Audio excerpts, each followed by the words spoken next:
What's going on, team? Today we are talking about metabolism and what is it, right? What is metabolism? How does it work? And can it slow down? Can you break it? And if so, how in the world do we fix it, right? All of these are super common and important questions. So I'm going to try to break it down in plain English and try not to get super nerdy, but I'm going to get a little nerdy. All right. So first up, what is even a metabolism? Like what is it?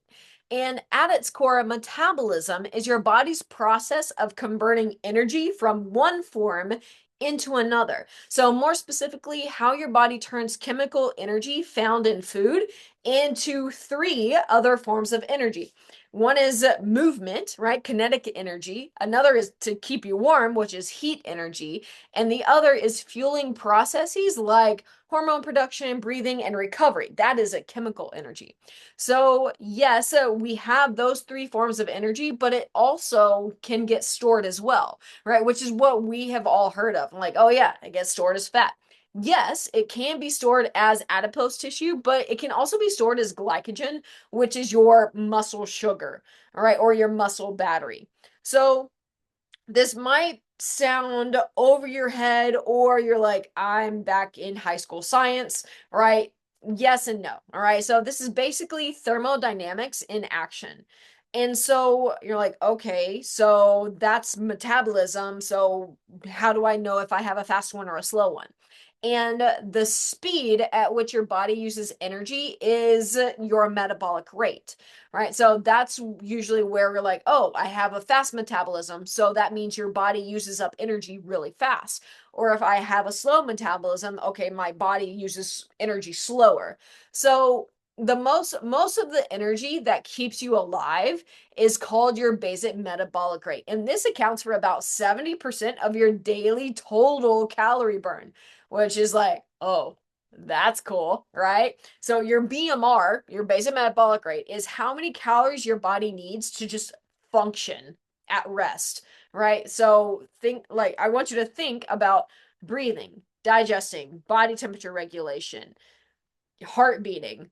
That all requires energy, and your BMR, right? That's how many calories your body needs in order to just be a couch potato. So you're like, oh, that's pretty cool. How do I raise that?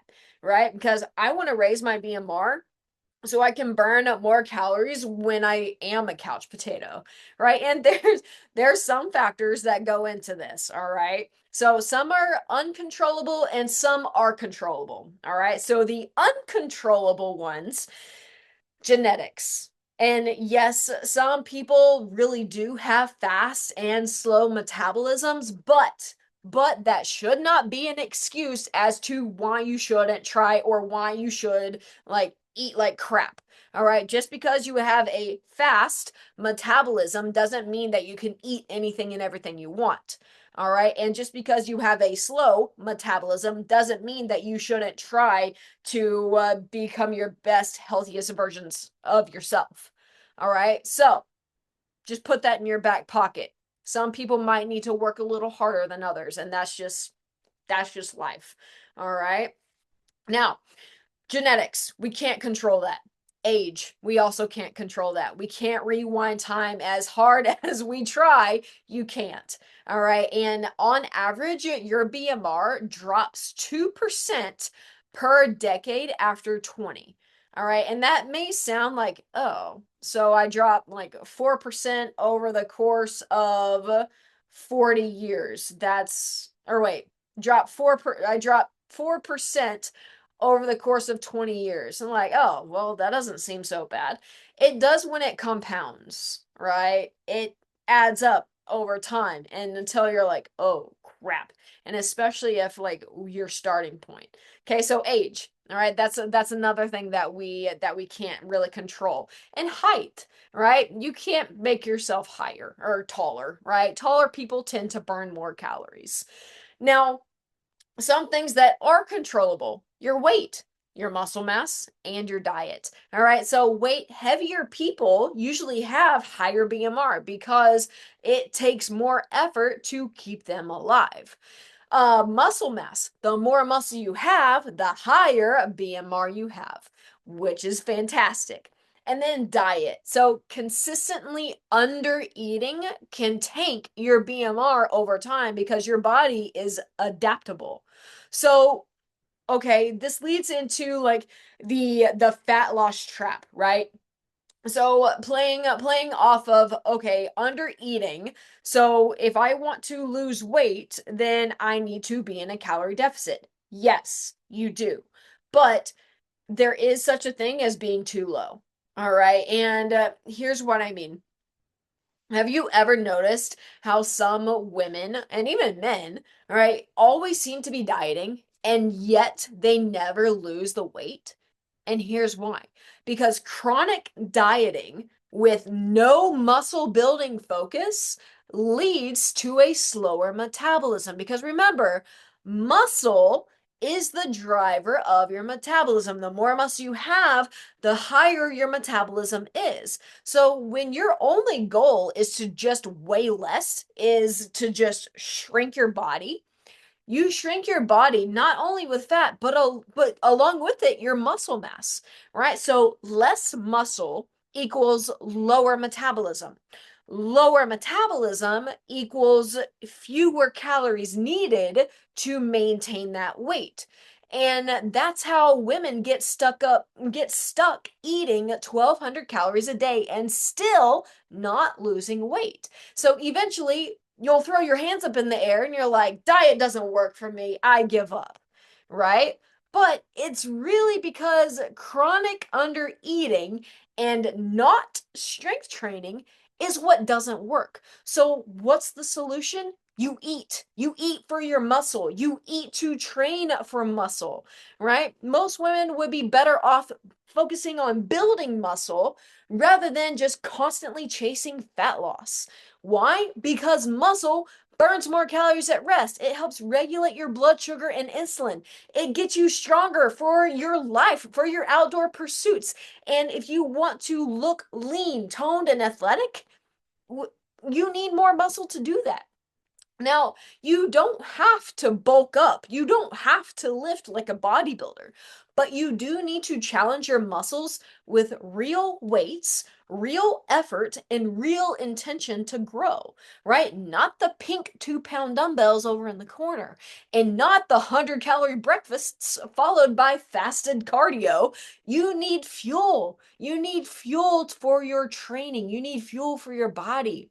All right. And so, how muscle boosts metabolism, right? So the reason, just another layer as to why, like, focusing on building muscle rather than chasing fat loss boosts your metabolism. So muscle burns more calories at rest. All right. So a pound of muscle burns around 6 to 10 calories per day at rest, whereas a pound of fat only burns about 2 or 3 calories per day at rest.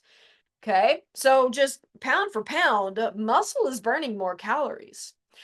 Strength training creates this afterburn, right? And it's something called EPOC, EPOC.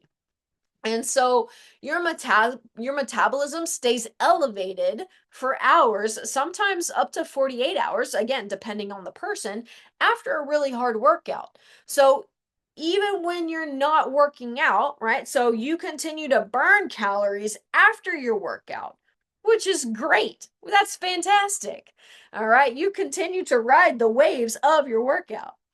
Next one is a hormonal benefits, right? So lifting weights increases the muscle building hormones like testosterone and growth hormone, which help burn fat and kind of divvy up nutrients towards your muscles rather than fat storage. All right.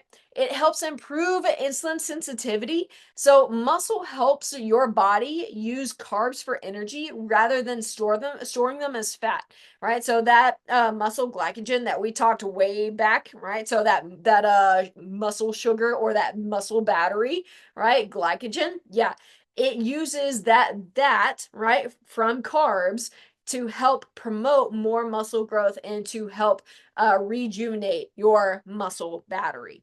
Um, Last one is long-term body composition changes. All right, so muscle takes up less space than fat. So even if the weight, even if the scale stays the same, but your body is changing, that's because muscle takes up less space. All right, and you stay the same, but you look leaner, stronger, and more defined.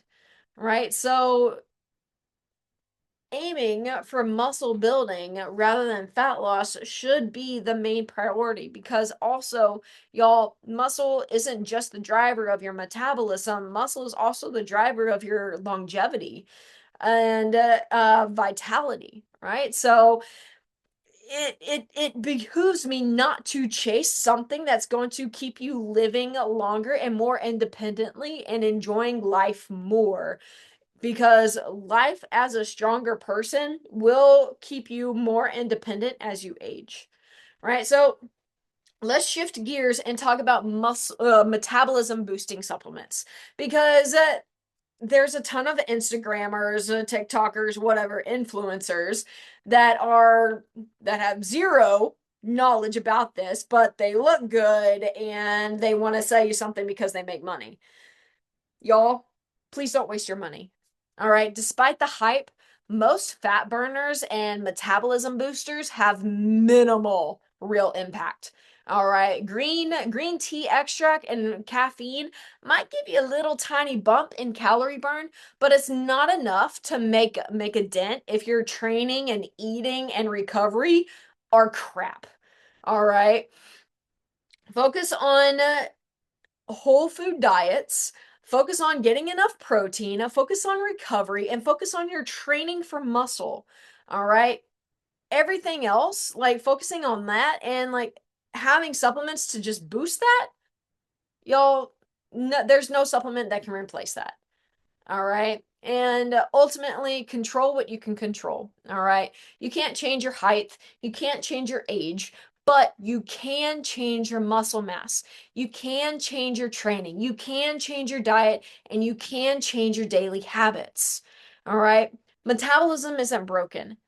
It just needs to be supported with smart strength training, enough food to fuel your activities and recovery, and then having sleep and stress management and patience. All right. So, if you're tired of yo yo dieting and want to actually change your body in a way that lasts, focus focus less on fat loss and focus more on building strength. So I really hope that this video helps you better understand metabolism and helps you shift your perspective on your training, nutrition, and recovery, because ultimately that is what's going to drive a lifestyle. All right. So, not quick fixes. Stop looking for the quick fix and start chasing daily habits. And if you need help with that, reach out to me. This is what I do. All right. I help women build a healthy lifestyle so that they can continue to do the things that they love. All right. Stop chasing quick fixes. If you're looking for a quick fix, I am not your coach. All right. I'm more than confident to say that. I am not a quick fix coach. I am a lifestyle coach. I like to help women change their lives, chase their dreams out in the country, like whatever in the outdoors you like to do, hiking, backpacking, camping, hunting, I'm here for you. All right. So if you need help with that, please reach out to me. And if you like these videos, please give a thumbs up, hit subscribe, because that helps out a lot. That tells me that videos like this help. And that's what I'm here to do. I am here to help more people change their life through daily habits. So I hope you have a wonderful day. Go in.